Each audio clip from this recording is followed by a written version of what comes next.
Welcome to duties world. இன்றைக்கி நம்ம சேனலில் காலிஃப்ளவர் 65 தான்.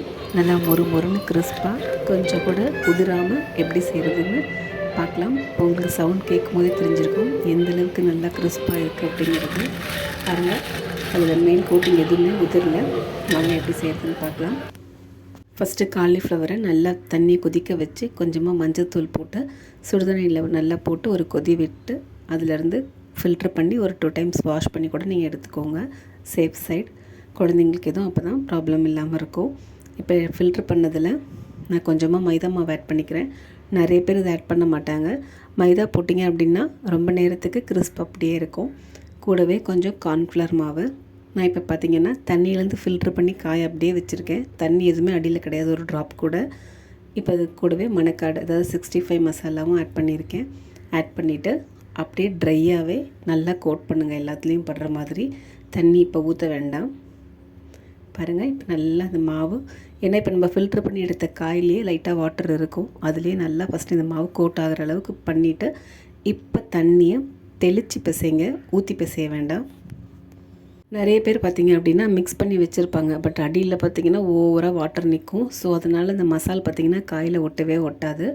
இப்போ பார்த்திங்கன்னா எனக்கு 65 மசாலா பத்தலை. ஸோ நான் இன்னும் கொஞ்சம் ஆட் பண்ணியிருக்கேன்.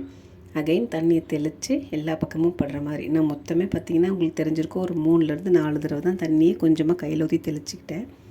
இப்போ நல்லா கோட் பண்ணிக்கலாம். மாவு ரொம்ப தண்ணியாக கரைச்சிட்டிங்க அப்படின்னா கோட்டிங் மேலே ஒட்டவே ஒட்டாது. நீங்கள் எண்ணெயில் போடும்போது அதெல்லாம் தனித்தனியாக பிரிஞ்சு போயிட்டே இருக்கும்.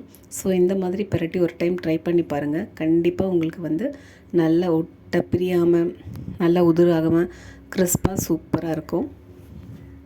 பாருங்கள், இப்போ அடியில் பார்த்திங்கனாவே உங்களுக்கு தெரிஞ்சிருக்கும், ஒரு சொட்டு கூட தண்ணி எக்ஸ்ட்ராவாக கிடையாது. கரெக்டாக காலிஃப்ளவரில் கோட்டாக இருக்கிற வாட்டர் மட்டும்தான் அதில் இருக்குது. இப்போ நான் எல்லா பக்கமும் படுற மாதிரி நல்லா கலந்து விட்டுட்டேன்.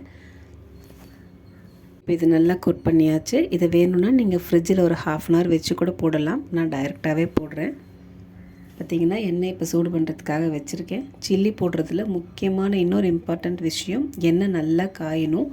எந்த அளவுக்கு நல்ல சூடில் இருக்கோ அந்தளவுக்கு சில்லி நல்லா கிறிஸ்பாக வரும். பார்த்திங்க அப்படின்னா நல்லா ஹை ஃப்ளேமில் வச்சு தான் நான் போட்டிருக்கேன். சில்லி போடும்போது இருந்து எடுக்கிற வரைக்கும் நீங்கள் சிம் பண்ணவே கூடாது. அடுப்பை ஹையில் தான் இருக்கணும். கருகிடுமான்னு கேட்காதீங்க, கண்டிப்பாக கருகாது. நீங்கள் தான் பக்கத்தில் இருந்து அதை கரெக்டாக பார்த்துக்கணும். ஒரே தீயில வச்சு பண்ணும்போது தான் பார்த்திங்க அப்படின்னா சில்லி நல்லா வரும்.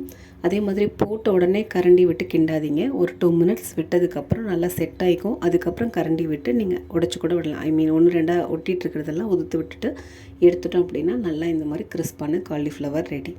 கண்டிப்பாக ட்ரை பண்ணி பாருங்கள்.